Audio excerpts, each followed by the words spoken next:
Good morning student. जैसा कि आज आपका टॉपिक है क्लास 11 में चैप्टर 3 में रेखीय पद पर गणित में आज आपका न्यूमेरिकल का पार्ट सॉल्व करना था। तो न्यूमेरिकल में आज का हम देखते हैं इसमें पहला न्यूमेरिकल क्या है। तो सबसे पहले न्यूमेरिकल में आपको एक फिगर दिया गया है जिसमें x अक्ष आपको टाइम को डिनोट कर रहा है और y अक्ष जो है वो विस्थापन को दर्शा रहा है और टाइम आपको दिया गया है 1 से 5 तक और विस्थापन आपका दिया गया है 20 तक। फिगर आपको दिया गया है। फिगर में जो क्वेश्चन कह रहा है, पहला कह रहा है वस्तु सबसे तेज किस समय अंतराल में चल रही है, दूसरा वस्तु द्वारा चली गई कुल दूरी, तीसरा वस्तु का संपूर्ण विस्थापन, चौथा आरंभ से बिंदु A तक वस्तु का त्वरण। तो सबसे पहले हम आपको फिगर में समझा दें। फिगर में देख रहे हैं कि 0 से 1 सेकंड के बीच में वस्तु 20 मीटर जा रही है, फिर 1 सेकंड से 3 सेकंड तक अर्थात 2 मीटर वो विरामावस्था में है, जो समय बढ़ रहा है, वस्तु ऊपर नीचे नहीं हो रही है, और फिर 3 सेकंड से 5 सेकंड यानी 2 सेकंड के बीच में वस्तु पुनः 20 मीटर वापस आ रही है। यानी 0 से 1 सेकंड के बीच में 20 मीटर जा रही है, 1 से 3 सेकंड तक विरामावस्था में है और फिर 3 से 5 सेकंड यानी 2 सेकंड के बीच में 20 मीटर वापस आ रही है। तो सबसे पहला क्वेश्चन हमसे कह रहा है कि वस्तु सबसे तेज किस समय अंतराल में। तो हम देख रहे हैं कि यहाँ 1 सेकंड 0 से 1 सेकंड के बीच में 20 मीटर जा रही है, यहाँ 3 से 5 सेकंड यानी 1 सेकंड के बीच में 20 मीटर गई और यहाँ 2 सेकंड में 20 मीटर आ रही है। इसका मतलब सबसे तेज कहाँ चल रही है, 0 से 1 सेकंड के बीच में, 0 से 1 सेकंड। सेकंड नंबर हमसे क्या कर रहा है, सेकंड नंबर हमसे कह रहा है वस्तु द्वारा चली गई कुल दूरी। तो कुल दूरी अगर हमें निकालना है तो कुल दूरी हम देख रहे हैं कि 20 मीटर जा रहे हैं फिर 20 मीटर वापस आ रहे हैं, तो 20 प्लस 20 इक्वल कितना हो जाएगा, 40 मीटर हो जाएगा। उसके बाद थर्ड नंबर देखते हैं। थर्ड नंबर हमारा क्या कह रहा है, वस्तु का संपूर्ण विस्थापन। तो संपूर्ण विस्थापन जब निकालते हैं हम तो संपूर्ण विस्थापन का मतलब होता है कि वस्तु की अंतिम स्थिति और प्रारंभिक स्थिति के बीच की न्यूनतम दूरी। तो हम क्या देख रहे हैं कि वस्तु जहां से चलना प्रारंभ करती है वहीं पर वापस यानी 20 मीटर जाती है फिर 20 मीटर वापस आ जाती है। तो इसका मतलब है जितना जा रही है उतना वापस आ जा रही है, तो विस्थापन हमारा कितना हो जाएगा, 0 हो जाएगा।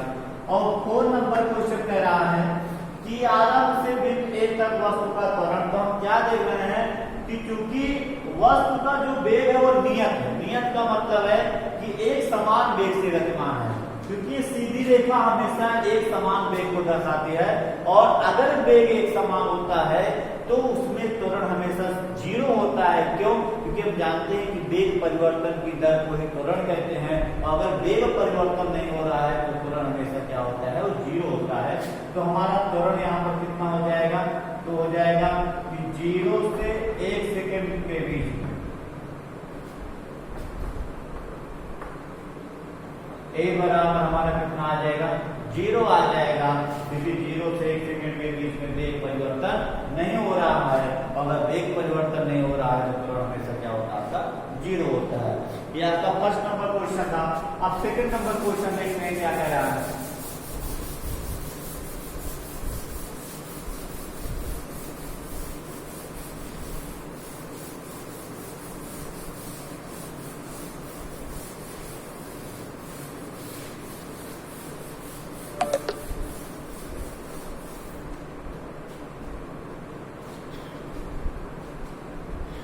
सेकंड नंबर क्वेश्चन में आपको फिगर दिया गया है।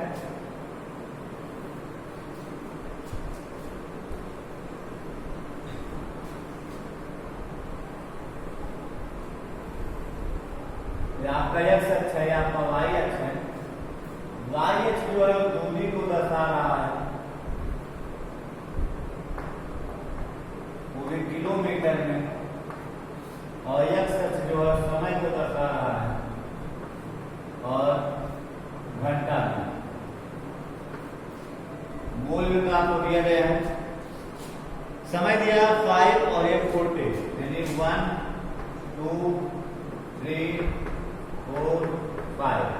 यहाँ पर आपका दिया है 10 का अंतराल दिया है, 10 20 30 और 40।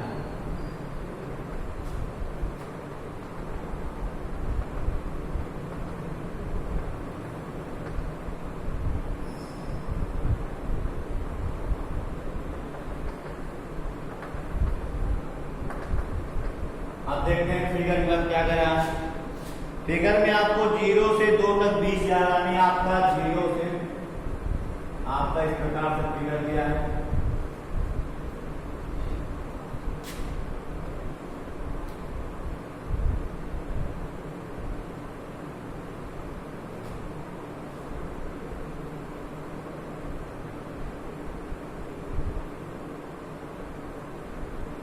फिर आपका यहां पर जा रहा है, यानी 30 और 40 के बीच। ये आपको फिगर दिया गया है, इसमें क्वेश्चन क्या कह रहा है। पहला क्वेश्चन हमसे कह रहा है साइकिल सवार का महत्तम वेग।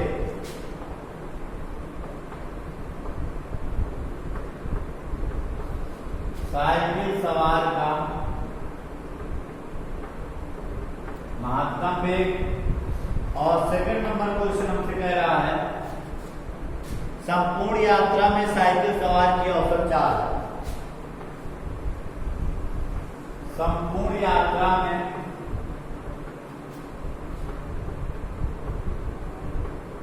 साइकिल सवार की औसत चाल।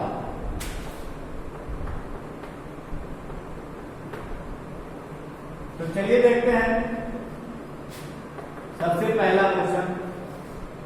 महत्तम वेग मतलब हमें बताना है कि अधिकतम वेग कहां से कहां तक वस्तु का है या कितना है। तो सबसे पहले हम देख रहे हैं कि 0 से 2 सेकंड यानी 2 सेकंड के बीच में वो 20 मीटर जा रहा है। फिर 1 सेकंड देख रहे हैं कि विरामावस्था में है।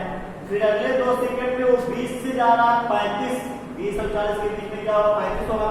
यानी पहले 2 सेकंड में हो गया 20 मीटर, अगले 1 सेकंड में विरामावस्था में है, फिर अगले 2 सेकंड में जा रहा है 15 मीटर। तो सबसे पहले हम निकाल लें कि 0 से 2 सेकंड के बीच में, तो 0 से 2 सेकंड के बीच में हम निकालेंगे वेग। तो v इक्वल क्या होता है, विस्थापन बटे समांतराल। तो विस्थापन कितना हो रहा है 20, समांतराल हमारा कितना है 2, तो बराबर कितना आ जाएगा 10 मीटर पर सेकंड। आपको दूरी दिया है किलोमीटर में, समय दिया है घंटा में, तो किलोमीटर पर घंटा। यानी 0 से 2 सेकंड, पहले 2 सेकंड में वस्तु का चाल कितना है 10 किलोमीटर पर घंटा। फिर देखते हैं 1 सेकंड विरामावस्था में है, फिर अगले 2 सेकंड यानी 3 से 5 सेकंड के बीच में। तो 3 से 5 सेकंड के बीच में वेग निकालेंगे तो हमारा कितना हो जाएगा, कितना विस्थापन हो रहा है 20 से 35 यानी 15 का, कितने समय में 2 सेकंड में, 2 घंटे में, तो 7.5 किलोमीटर पर घंटा।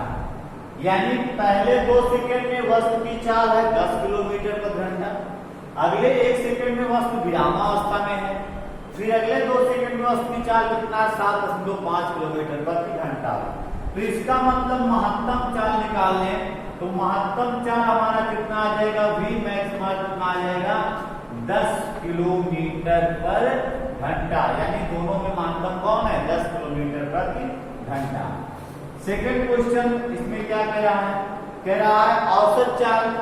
तो औसत चाल का फार्मूला आपका होता है औसत चाल इक्वल कुल दूरी अपान में कुल समय, कुल दूरी बटे कुल समय। तो हम देख रहे हैं कुल दूरी 0 से कहां पे जा रहा है 35 पे, तो कुल दूरी हमारा हो जाएगा 35। कितने समय जा रहा है 0 से 5 यानी 5 घंटे में, तो 5 से 35 7 किलोमीटर पर घंटा। तो महत्तम चाल कितना आपका है 10 किलोमीटर पर घंटा और औसत चाल हमारा कितना है 7 किलोमीटर प्रति घंटा। इसके बाद आपका सेकंड के बाद देखते हैं क्वेश्चन नंबर 3।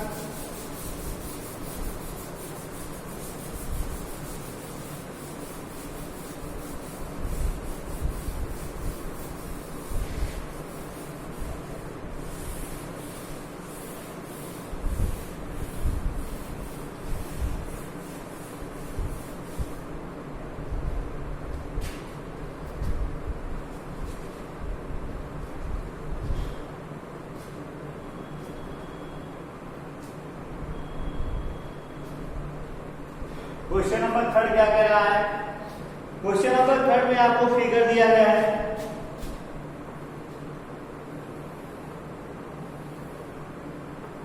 एक्स अक्ष ये आपका वाई अक्ष है, मूल बिंदु आपका है, आपको टाइम दिया है 1 2 3 4, टाइम आपका दिया है सेकंड में, और ये वाई अक्ष आपको वेग को डिनोट कर रहा है मीटर पर सेकंड में, और वेग आपको दिया गया है 1 तक 2 के अंतराल पे 2 4 6 और 8। उसके बाद आपका फिगर में कह रहा है कि आपका 8 है, ये आपका 4 है, ये आपका 2 मीटर पर सेकंड प्रारंभ में उसका वेग था, और 4 सेकंड के बाद उसका वेग कितना हो गया 8 मीटर प्रति सेकंड। इतना फिगर आपको दिया गया है। उसके बाद आपसे क्वेश्चन क्या कर रहा है? पहला आपसे कह रहा है त्वरण आपको निकालना है। इसमें फर्स्ट आपको क्या निकालना है? फर्स्ट हमें निकालना है त्वरण, एक और क्वेश्चन मार्क। और सेकंड हमसे क्या कह रहा है? सेकंड हमसे कह रहा है कि 0 से 4 सेकंड तक चली गई दूरी, 0 से 4 सेकंड तक चली गई दूरी। तो चलिए देखते हैं यहां पर आंसर। फर्स्ट नंबर सबसे पहला हमसे क्या कह रहा है त्वरण। तो त्वरण का फॉर्मूला क्या होता है? वेग परिवर्तन बटे समय अंतराल। हम देख रहे हैं कि वस्तु का वेग प्रारंभ में कितना था, ये y अक्ष वेग को दर्शा रहा है। तो वस्तु का वेग प्रारंभ में था 2 मीटर पर सेकंड, और अंत में आपका कितना है 8 मीटर पर सेकंड। तो इसका मतलब हो गया 8 - 2 बटे में समय अंतराल आपका देखो v2 - v1 अपान t2 - t1, तो आपका आ जाएगा 4 - 0। तो इसको डिवाइड करें तो आपको कितना आ जाएगा 6/4 3/2 1.5 मीटर पर सेकंड स्क्वायर। तो त्वरण का फॉर्मूला आपका होता है वेग परिवर्तन बटे समय अंतराल। तो वेग परिवर्तन बटे समय अंतराल हम कर दिया। आपका वेग परिवर्तन कितना हो रहा है 6 का, समय अंतराल कितना आपका 4 है, दोनों को डिवाइड करेंगे 3/2 = 1.5 मीटर पर सेकंड स्क्वायर। सेकंड नंबर आपसे क्या कह रहा है चली गई कुल दूरी। तो कुल दूरी अगर आपको निकालना है तो इसके लिए आप इसको देखते हैं इसकी कितनी आकृतियां बन रही हैं। तो हम देख रहे हैं कि यहाँ पर आपका एक समकोण त्रिभुज बन रहा है, और दूसरा आपका क्या बन रहा है आयत बन रहा है। तो दोनों का क्षेत्रफल हम निकाल लेते हैं। कभी भी कोई दूरी निकालना हो तो जितनी आकृतियां उसका क्षेत्रफल निकाल के जोड़ दिया बरोबर। तो सबसे पहले हम नामकरण करते हैं, आपका A है, ये B हो गया, C D, और यहाँ पर आपको क्या हो गया E। तो इसका मतलब कुल दूरी हमें निकालना है। तो कुल दूरी इक्वल क्या हो जाएगा आपका त्रिभुज ABC का क्षेत्रफल, और प्लस में आपका आयत हमारा क्या है ACDE का क्षेत्रफल। चलिए समकोण त्रिभुज क्षेत्रफल सूत्र क्या होता है 1/2 आधार हमारा कितना है AC गुणे ऊंचाई हमारा क्या है BC, प्लस में आयत का क्या होता है लंबाई गुणे चौड़ाई। लंबाई कितना आपका AC और चौड़ाई कितना आपका AE, तो AC गुणे AE 1/2। AC की वैल्यू कितनी है? AC की वैल्यू हमारी है 0 से 4 यानी 4। BC की वैल्यू आपकी 2 से 8 यानी 6, प्लस में AC की वैल्यू आपकी 4 है और A की वैल्यू आपकी 2 है। यहाँ हो जाएगा 2 से डिवाइड करेंगे आपका 12 हो जाएगा, और यहाँ आपका 8 हो जाएगा, तो आ जाएगा 20 मीटर। यही हमारा क्या हो गया आंसर हो गया। तो इस प्रकार से दूरी निकालना हो, त्वरण निकालना हो, कोई भी फिगर आपको दिया हो तो आप किसी भी फिगर पे त्वरण, चली गई दूरी, विस्थापन, वेग सब याद कर सकते हैं।